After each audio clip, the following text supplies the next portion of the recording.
Hello guys, good morning all friends and followers. For today's videos, tayo po ay magluluto na naman ng hipon na malalaki.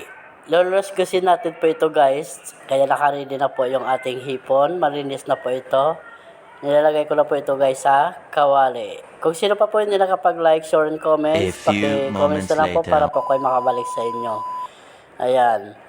At saka yung ating hipon guys, lagyan natin ng ng Sprite para mas maganda. Yan ang pag-losgosin. Ang tawag yun guys, losgos, no, di ba? Ayan, lagyan na po natin yung ating Sprite. Ito lamang po ang ating pinakasimpleng menu, pero masarap. Lalo-lalo na po masarap po ito. Gamot po ito sa batok. Yari ka! Kaya dandahan lang po tayo pag kumakain ito. Lalo-lalo na po kasi, siyempre, ang kanyang ulo na may nagigitata yan kasi yan eh. Tsaka sobrang kain mo ito at saka mahilo po kayo talaga. Hello na, good morning. Ayan. Diba? Lagyan na rin natin ito ng ating Knorr at pork sabor para mas masarap pong ang lasa. Huwag na po tayo maglagay nito guys ng asin kasi aalat po yung timpla natin para maglagay na po tayo ng asin. Maganda lamang po tayo ng kahit konting seasoning saka konting toyo lamang po para maganda po ang kulay nito. A few moments later. After this, maglagay na rin po tayo dito mamaya ng ating oyster sauce para mas masamsam natin yung kanyang lasa. Ito na po.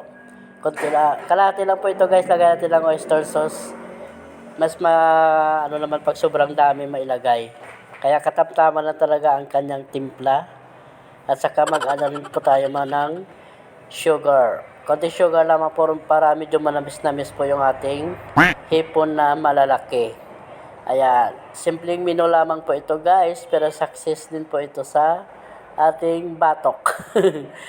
Yari ka! Kaya dandahan lang sa pagkain ito. Kaya haluin muna natin yan. Kaya medyo konting tuyo-tuyo na po konti ang kanyang sabaw. Saka ito na guys yung ating finished product.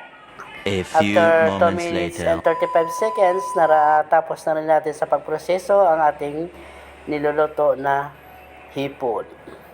Ayan. Kaya maraming salamat again sa aking all friends and followers. Let's transfer to the plates now. Ito na guys ang ating finished product. Wow, napakabango talaga. Tsaka maganda yung kanyang kulay. Mas maganda dito guys, lagyan sana natin ng onion rings, no? Or onion leaves pala. Para maganda tignan po talaga, di ba? So yun guys.